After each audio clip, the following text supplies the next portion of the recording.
Bismillahirrahmanirrahim.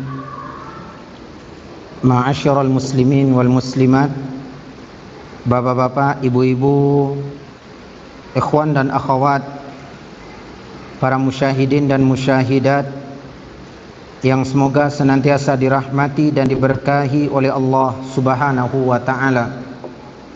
Assalamualaikum warahmatullahi wabarakatuh.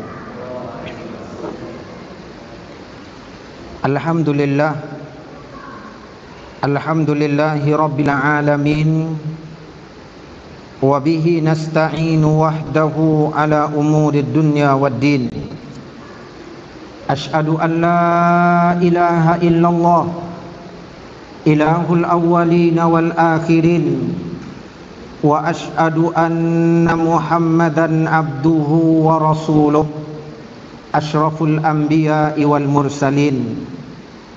Salawatullahi wa salamuhu wa barakatuhu alaihi wa ala alihi wa ashabihi wa man tabi'ahum bi ihsanin ila yaumiddin. Amma ba'd. Allahumma la ilma lana illa ma 'allamtana fa'allimna ma yanfa'una wanfa'na bima 'allamtana wa zidna ilma. Allahumma inna nas'aluka ilman nafi'a wa rizqan thayyiba wa amalan mutaqabbala.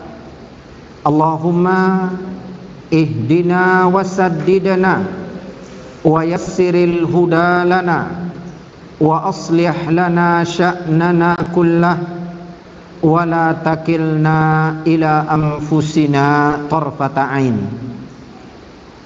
Alhamdulillah, puja-puji dan syukur senantiasa kita hadirkan kepada Allah Subhanahu wa ta'ala, pemilik, pengatur, penguasa dan pemberi segala nikmat, anugerah dan karunia yang ada apapun bentuknya.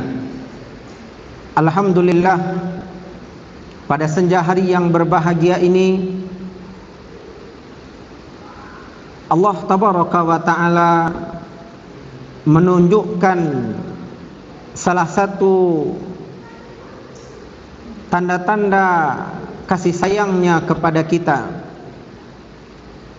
Alhamdulillah, Allah tabaraka wa ta'ala yang telah menurunkan rahmat melalui rintik-rintik hujan yang membasahi tanah kita, yang menyejukkan suasana dan udara kita.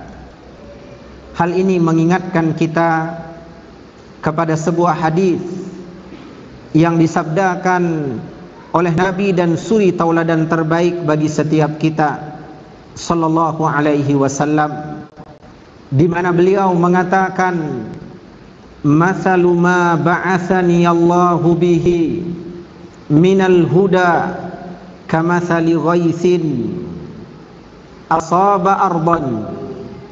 Perumpamaan apa yang telah diutus, yang telah dikirimkan kepadaku dari petunjuk agar aku sampaikan kepada umat manusia.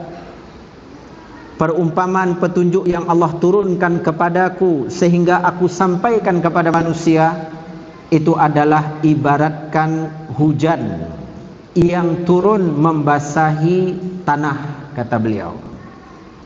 Lalu beliau menyebutkan jenis tanah yang pertama, di mana tanah yang pertama ini menyerap air dan menampung air sehingga dapat dialirkan air itu kepada sawah, ladang, kebun dan tanaman-tanaman yang ada.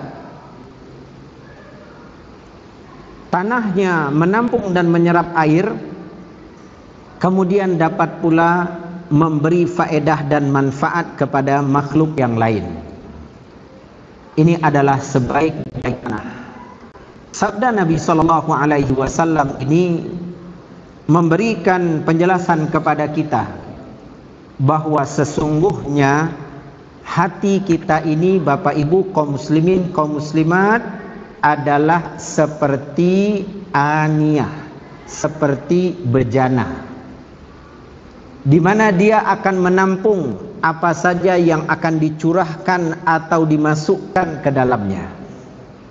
Oleh karena itu, perhatikan apa yang kita masukkan ke dalam hati kita. Hendaknya yang kita masukkan adalah perkara-perkara yang baik. Di antaranya adalah ilmu, mempelajari Al-Quran dan mempelajari hadis. Dan hendaknya pula kita memperhatikan kondisi dan keadaan hati kita. Periksa baik-baik bejana kita. Dalam makna, perhatikan baik-baik hati kita. Karena segiat apapun kita menghadiri majlis ilmu, kalau tidak kita perhatikan hati yang kita bawa bersama menghadiri majlis ilmu, maka apabila hati itu dipenuhi dengan kotoran, di mana dinding dari bejana atau dari hati tersebut dipenuhi dengan kotoran, atau terdapat di sana banyak sekali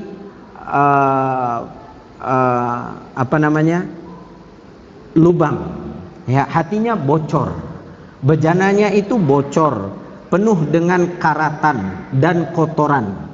Maka bagaimanapun kita semangat menghadiri majelis ilmu, tidak kita perhatikan hati kita, maka ilmu tadi tidak akan tertampung dengan baik.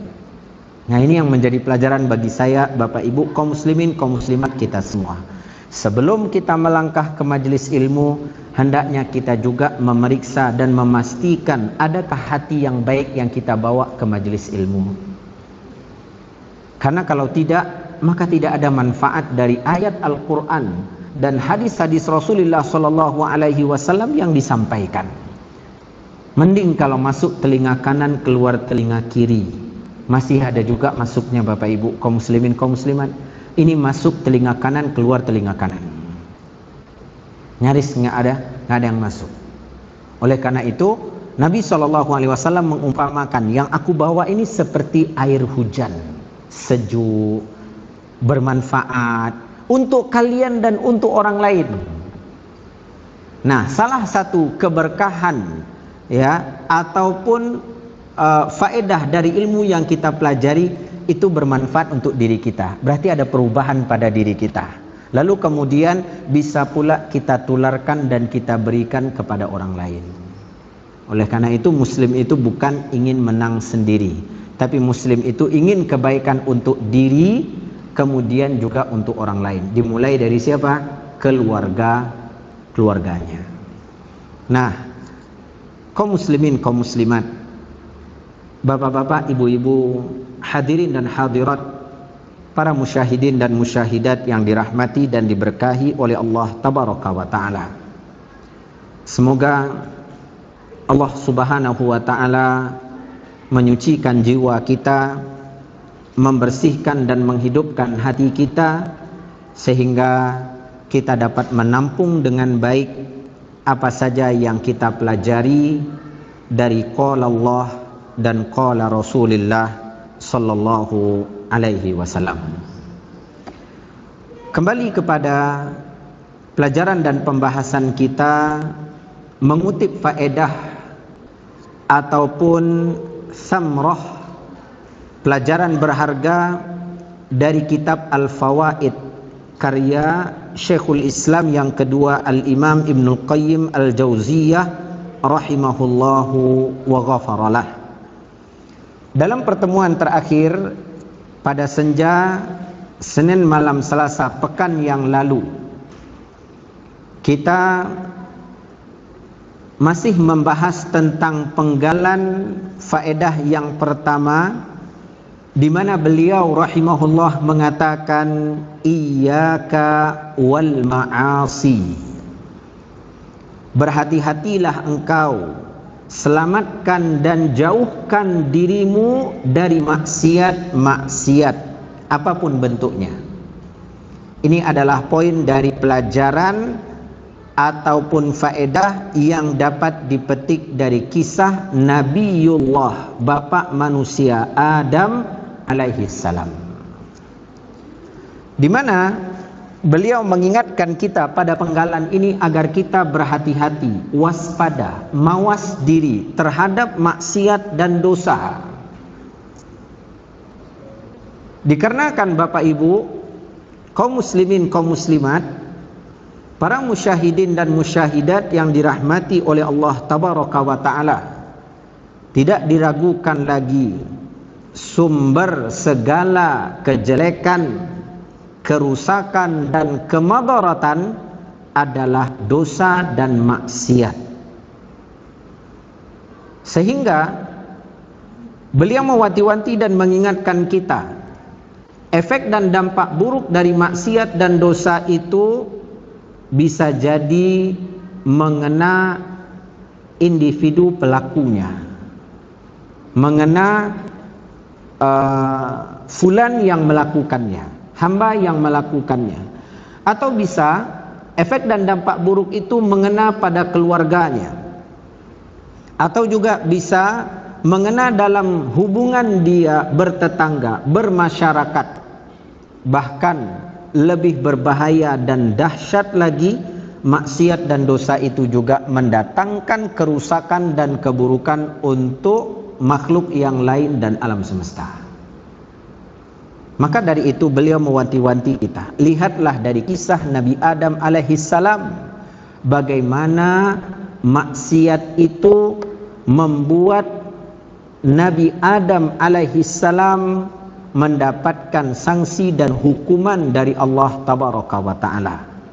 Dikeluarkan dia dan keluarganya dari surga.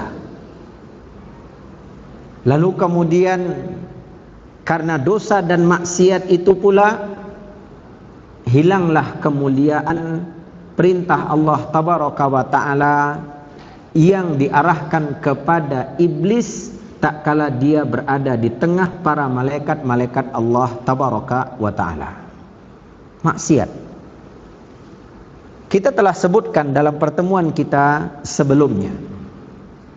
Di antara efek dan dampak buruk dari dosa dan maksiat, yang pertama, dosa dan maksiat itu menyebabkan seorang hamba terhalangi untuk mendapatkan ilmu agama, atau dijauhkan oleh Allah Azza wa Jalla dari keberkahan ilmu. Satu. Yang kedua, dosa dan maksiat itu penyebab seorang hamba terhalangi untuk mendapatkan rezeki. Kalau memang terbuka pintu-pintu rezeki baginya, ya, terkumpul oleh dia berbagai macam harta dan kesenangan dunia, maka sesungguhnya karena dosa dan maksiat yang dia perbuat, Allah telah menjauhkan dia dari keberkahan rezeki. Kan yang kita cari itu Bapak Ibu, akhi ukhti, dari harta dan dari nikmat yang Allah berikan kepada kita adalah keberkahannya, bukan jumlahnya, ya, bukan macam bentuk dan ragamnya, enggak. Yang kita cari itu keberkahannya. Oleh karena itu para ulama mengatakan di antara tanda-tanda keberkahan rezeki, ia akan menjadi wasilah perantara kita untuk lebih dekat kepada Allah Tabaraka wa Ta'ala. Itu tanda keberkahan rezeki. Jadi tanda harta itu berkah bagi kita, membuat kita makin dekat kepada Allah. Namun bila sebaliknya Bapak Ibu, akhi ukhti yang dirahmati dan diberkahi oleh Allah Tabaraka wa Ta'ala, kalau harta telah menghalangi kita untuk mendekatkan diri kepada Allah, membuat kita makin jauh dan makin jauh dari Allah Tabaraka wa Ta'ala, percayalah, harta pada saat itu bukanlah ni'mah, akan tetapi niqmah. Berbeda. Ni'mah, nikmat. Niqmah itu adalah kemurkaan, azab dari Allah. Bukti kita tersiksa oleh harta, susah bagi kita untuk mengerjakan sholat. sempit hati kita untuk berinfak, bersedekah. Sibuk kita mengurusi harta sehingga tidak punya waktu dan kesempatan untuk membaca Al-Quran. Tersiksa. Nah, ini karena dosa dan maksiat. Dua, yang ketiga, dosa dan maksiat itu menyebabkan tumbuhnya kegelisahan dan kegundahan di dalam hati. Enggak tenang, ma'asyiral muslimin. Kita berbuat dosa, berbuat maksiat, itu udah enggak tenang. Kalau seorang suami, dia takut diketahui oleh istrinya. Kalau seorang istri, dia takut didapati atau diketahui oleh suaminya. Kalau seorang anak, dia takut ketahuan oleh kedua orang tuanya. Makanya seseorang berbuat dosa, berbuat maksiat itu lazimnya dia melakukan secara sembunyi-sembunyi, tertutup. Namun wal'iyadzubillah, kita berlindung kepada Allah, di mana sifat malu kepada Allah dan takut kepada Allah, kemudian juga sifat malu dan segan kepada manusia di zaman kita memang sudah mulai terkikis. Sehingga orang melakukan dosa dan maksiat gak perlu lagi pergi ke tempat-tempat yang tertutup. Gak perlu lagi pergi ke pinggiran, di tengah keramaian, di tengah hari, di siang bolong pun orang berbuat dosa, berbuat maksiat. Bahkan ketika diingatkan, dia akan angkuh, sombong dan murka. Ketika disampaikan kepada yang lain, maka orang akan berkomentar mengatakan inilah zamannya. Kalau zaman milenial ya seperti ini, Ustaz. Ya. Jadi kaum muslimin, kaum muslimat, ini diantara efek dan dampak buruk. Enggak tenang.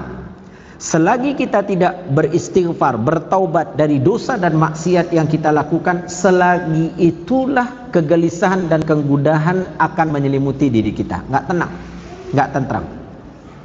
Maka obatnya adalah sesali perbuatan kita, minta maaf dan ampun kepada Allah Tabaraka wa Ta'ala, berazam untuk tidak melakukannya. Padukan antara istighfar dan taubat. Insya Allah kita akan tenang dan bahagia. Tiga, yang keempat, efek dan dampak buruk daripada dosa dan maksiat menimbulkan ketidakharmonisan dalam hubungan seorang hamba dengan keluarga atau dengan manusia. Rusak hubungan berkeluarga, bertetangga, bermasyarakat, ya, dengan siapapun hubungan seorang pelaku dosa itu menjadi rusak. Dikarenakan apa? Dikarenakan apa kaum muslimin dan kaum muslimat? Dikarenakan dosa dan maksiat. Ketidakharmonisan, ya, adanya was-was, prasangka, adanya zununus sayyi'ah, prasangka buruk, ya, rasa tidak yakin, tidak percaya kepada manusia. Oleh karena itu Allah Tabaraka wa Ta'ala di dalam surat Maryam ayat 96 menegaskan yang membuat kita tenang dalam muamalah kita dengan sesama makhluk Allah Tabaraka wa Ta'ala, mau itu dengan istri, dengan anak, orang tua, bertetangga, dengan siapapun, adalah dengan dua perkara: iman dan amal soleh. Surat Maryam ayat 96. Innal ladzina amanu wa amilus solihat sayaj'alu lahumur rahmanu wudda, kata Allah. Orang-orang, sesungguhnya orang-orang yang beriman dan beramal soleh itu akan kami berikan kepada dia kecintaan, ya, kecintaan yang Allah akan letakkan pada setiap manusia terhadap dirinya. Makanya para ulama mengatakan dari ayat yang mulia ini, innama ta'ti al-mahabbatu minas sama. kecintaan yang akan tumbuh dalam diri istri kita terhadap kita bapak-bapak, juga kepada zaujat, pada ummahat, ibu-ibu, ya, kecintaan kepada ibu-ibu dari para suaminya, begitu juga kecintaan, penghormatan, pemuliaan dari anak-anak kita, dari tetangga, dari seluruh manusia, itu datangnya dari langit. Allah yang akan menumbuhkan itu. Kita mau bayar berapapun bapak-bapak nih, ya, berikan kepada ibu. Pokoknya Ustaz, apa je yang diminta dia mau baik saudara Ustaz. Emas perak mau baik. Ya, nak minta rumahnya, minta motor baru, mau bolikan. Meskipun dilengkapi semua, itu tetap tidak dapat membeli, ya, kasih sayang dan cintanya. Oleh karena itu ada istilah kasih sayang dan cinta dari manusia itu, ada uang abang disayang, tak ada uang abang ditendang, masih diterajang, ya. Nah, ini kaum muslimin, kaum muslimat. Jadi kalau ada manfaat dia bisa dapatkan dari mungkin istri dari suami, atau suami dari istri, ya disayang-sayang. Kalau enggak, ya selesai.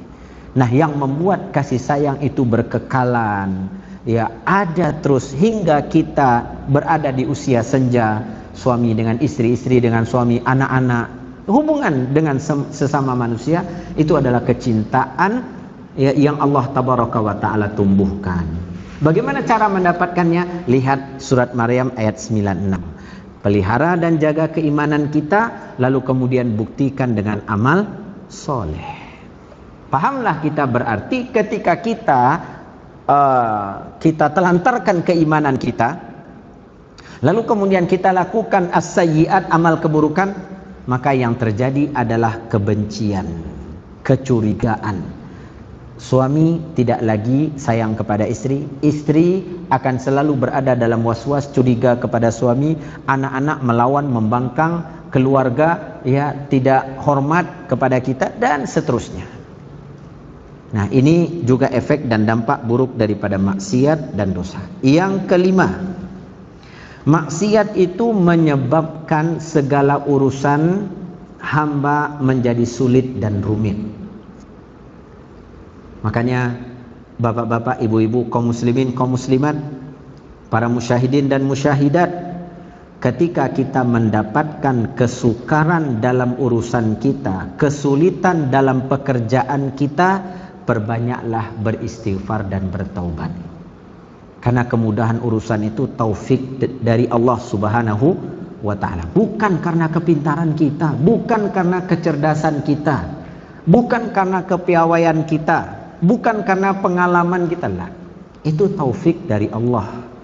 Maka ketika kita bertakwa kepada Allah, Allah akan bukakan pintu kemudahan di hadapan kita. Tapi ketika kita campakkan ketakwaan kepada Allah, maka pintu-pintu kemudahan itu akan ditutup oleh Allah Subhanahu wa ta'ala. Apa daya dan upaya kita, makhluk yang lemah? Makanya Allah tabaraka wa ta'ala mengatakan di dalam surat At-Talaq, di ayat yang kedua sampai ayat yang keempat, wa man yattaqillaha yaj'al lahu makhraja. Barang siapa yang bertakwa kepada Allah, Allah akan berikan solusi dan jalan keluar baginya. Apapun kesulitan, apapun problema dan permasalahan, Allah berikan kepada dia solusi. Namun syaratnya adalah takwa.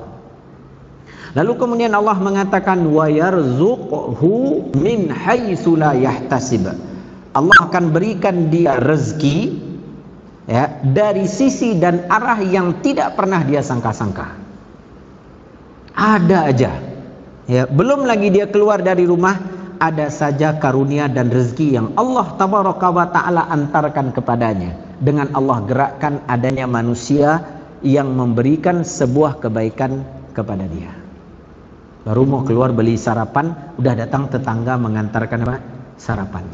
Alhamdulillah kami pagi ini buat sarapan, Pak, kata tetangga di sebelah. Ya, lagi musim durian di kampung, bikin bubur kacang hijau pakai durian. Ini Pak, alhamdulillah.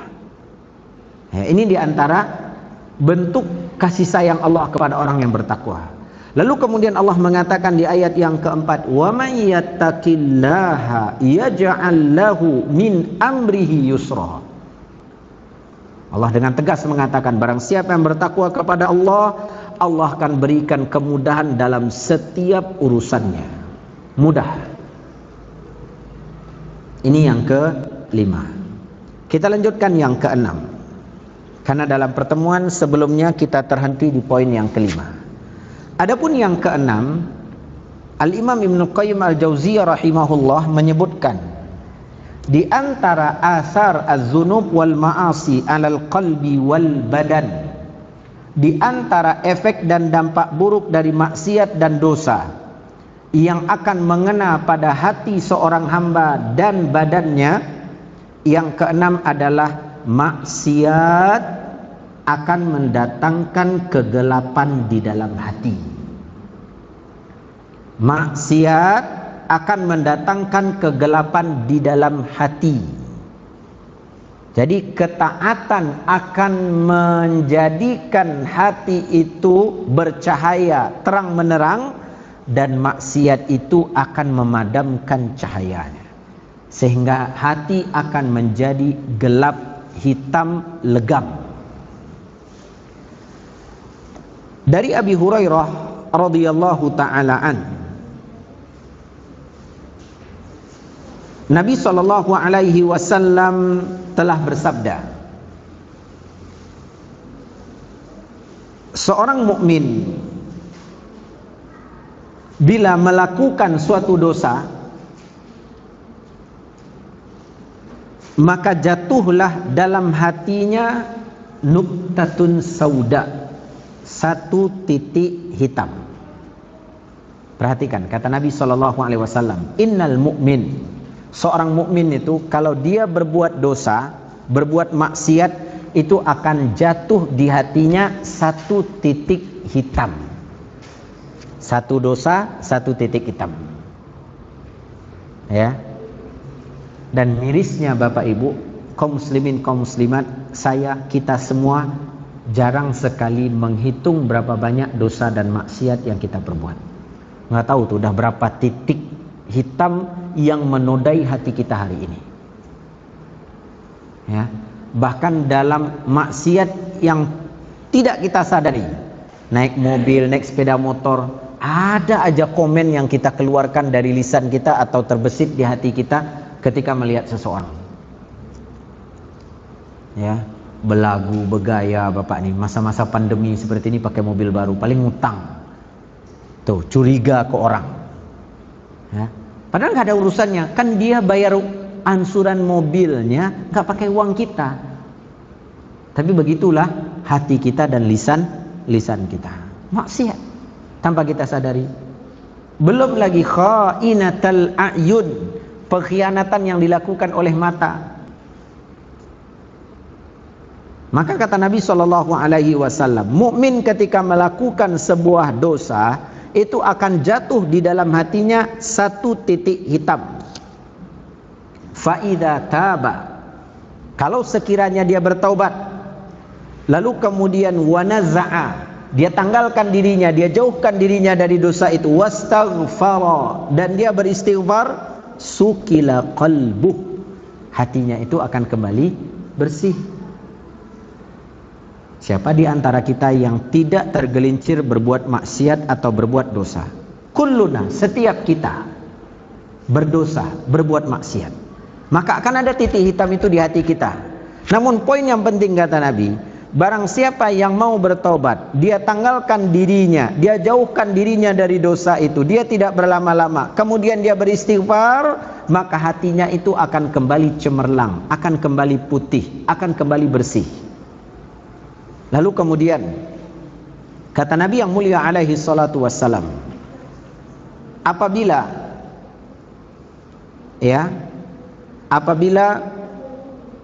dia mengulangi kembali, maka titik hitam itu akan ada lagi pada hatinya. Akan ada lagi pada hatinya. Kalau dia tidak beristighfar, tidak bertaubat, tidak jauhi dosa dan maksiat tersebut, maka titik hitam itu akan melingkupi hatinya. Akhirnya ketutup semua hatinya oleh titik hitam tadi, oleh noda hitam tadi.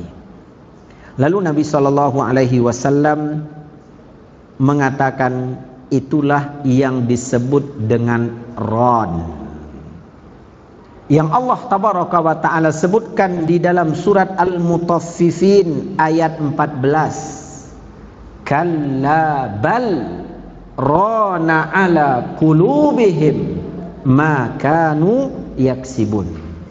Kata Allah tabaraka wa ta'ala, sekali-kali tidak, sebenarnya apa yang selalu mereka usahakan itu menutupi hati mereka. Jadi dosa dan maksiat yang telah mereka perbuat itu, mereka curang di dalam timbangan, mereka juga curang di dalam memberikan ukuran. Kalau menimbang untuk diri sendiri akan dilebihkan, kalau menimbang untuk manusia akan dilakukan pengurangan. Nah, apa yang mereka lakukan itu menyebabkan hati mereka tertutupi oleh ron, noda hitam. Lihat bagaimana dosa dan maksiat itu menggelapkan hati dan menghitamkan hati. Bapak Ibu kaum muslimin dan kaum muslimat, hadirin dan hadirat, para musyahidin dan musyahidat yang dirahmati dan diberkahi oleh Allah tabaraka wa ta'ala. Jangankan hati hitam oleh dosa dan maksiat, batu saja yang aslinya berwarna putih itu hitam oleh dosa dan maksiat. Hajar Aswad itu pertama kali diturunkan oleh Allah tabaraka wa ta'ala berwarna putih. Namun karena dosa dan maksiat anak cucu Adam, dia menjadi hitam. Nabi SAW mengatakan dalam sebuah hadis, diriwayatkan dari jalan Abdullah bin Abbas radhiyallahu taala anhuma, nazalal hajarul aswadu minal jannati wa huwa ashaddu bayadan minal laban fasawwadathu khataya bani Adam. Kata Nabi SAW, telah diturunkan Hajar Aswad. Hajar Aswad itu diturunkan dalam keadaan ia lebih putih dari susu. Jadi Hajar Aswad itu diturunkan dari surga dalam keadaan ia lebih putih daripada susu. Lalu kemudian dosa-dosa anak cucu Adam yang telah menghitamkannya. Tadi kita berbicara tentang hati. Jadi jangankan hati, Hajar Aswad yang aslinya lebih putih daripada susu pun menjadi hitam karena dosa dan maksiat yang dilakukan oleh anak cucu Adam. Jadi dari sini kita dapat pelajaran Bapak Ibu, kaum muslimin dan kaum muslimat, para musyahidin dan musyahidat yang dirahmati oleh Allah tabaraka wa ta'ala, bagaimana berbahayanya maksiat dan dosa. Oleh karena itu jangan pernah kita meremehkan maksiat dan dosa apapun bentuknya. Enggak apa-apa lah Ustaz, dosa kecil. Ya kecil itu tetap akan mendatangkan titik hitam. Dan percayalah, dari yang kecil itu sedikit demi sedikit lama-lama akan menjadi bukit. Ini yang ke-6. Kita pindah yang ke-7. Kata beliau rahimahullah, maksiat akan mendatangkan kelemahan, bahkan kematian pada hati dan badan. Jadi maksiat dan dosa itu membuat hati kita lemah, bahkan mati. Ya. Padahal hati itu berada pada rongga tubuh yang hidup dalam keadaan sehat. Kalau badannya sehat Bapak Ibu kaum muslimin kaum muslimat, orang dia bisa kok berjalan kaki, olahraga, bersepeda, berapa jauhnya, ya, kemana-mana pergi, dimanapun ya letaknya gunung dan bukit itu didaki oleh dia. tapi mirisnya masjid yang ada di dekat rumah tak pernah ia singgahi. Itu karena apa? Kelemahan yang menyelimuti hatinya, kematian yang membuat hati tadi ya tidak lagi berfungsi. Dengarkan perkataan salah seorang imam dari salafun salih, Abdullah ibn al-Mubarak rahimahullah mengatakan, ra'aitu az-zunuba tumitul qulub. Aku memperhatikan, kata dia, maksiat dan dosa itu menyebabkan hati menjadi mati. Wa qad yurisu dzulla idmanuha. Dan dosa dan maksiat itu juga penyebab kehinaan karena seorang hamba terus-menerus melakukannya. Jadi maksiat itu akan menyebabkan kematian pada hati dan mewariskan kehinaan bila dosa itu terus-menerus dilakukan.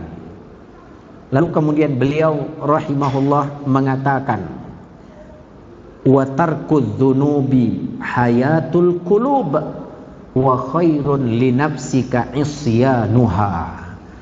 Meninggalkan maksiat itu hayatul qulub, kehidupan untuk hati, kata beliau rahimahullah. Wa khairun li nafsika isyanuha, dan mendatangkan kebaikan bagi dirimu ketika kau mampu meninggalkannya. Makanya selagi kita ingin menjaga hati kita, merawat hati kita, hendaknya kita tinggalkan maksiat dan dosa. Ini yang ke-7.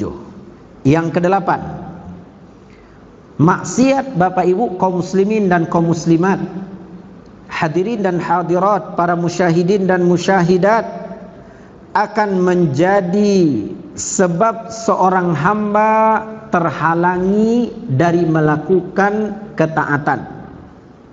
Maksiat itu akan menghalangi hamba untuk melakukan ketaatan, sehingga hati dari pelaku maksiat atau pelaku dosa selalu terikat dan terpaut pada maksiat yang ia perbuat. Ini betul-betul sanksi dan hukuman yang sangat berat, Bapak Ibu. Makanya para ulama mengatakan, cukuplah ini sebagai musibah besar. Dan musibah itu ada dua, kaum muslimin, kaum muslimat. Ada yang terlihat, ada yang tidak terlihat.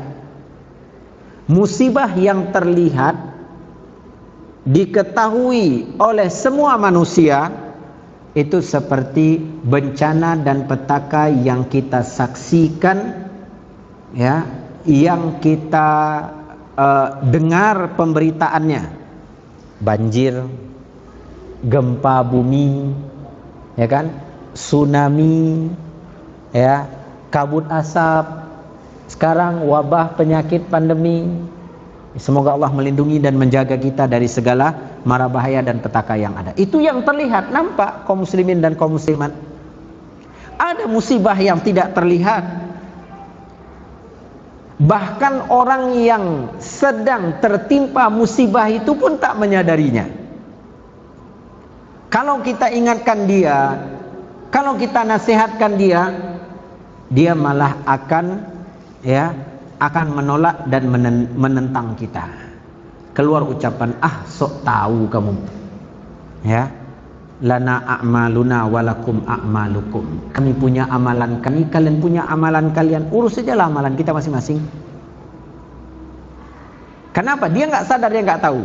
Apa bentuk musibah yang tidak terlihat? Di antaranya adalah musibah yang tidak terlihat itu terhalanginya kita untuk melakukan ketaatan. Dan mudahnya kita dalam melakukan kemaksiatan. Allahumma ighfir lana, semoga Allah mengampuni kita. Itu musibah yang tidak terlihat, bahkan kita pun tak menyadarinya. Terhalangi kita untuk melakukan ketaatan. Mau baru buka Al-Quran aja, baru isti'azah aja, itu sudah 2 kali kita menguap. Masuk basmalah, ya, udah berair mata, pedih rasanya. Masuk alif lam mim itu udah mulai membayang-bayang huruf itu.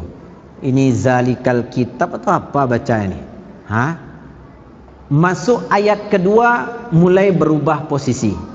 Diluruskan kaki ini Pak Ustadz supaya agak santai baca Al-Quran. Ya, sudah tuh masuk ayat keempat, kayaknya perlu diluruskan juga pinggang nih Pak Ustadz. Betul-betul lurus Bapak Ibu. Nggak ada lagi. Al-Quran terbuka, matanya pun terpejam. Lena. Habis.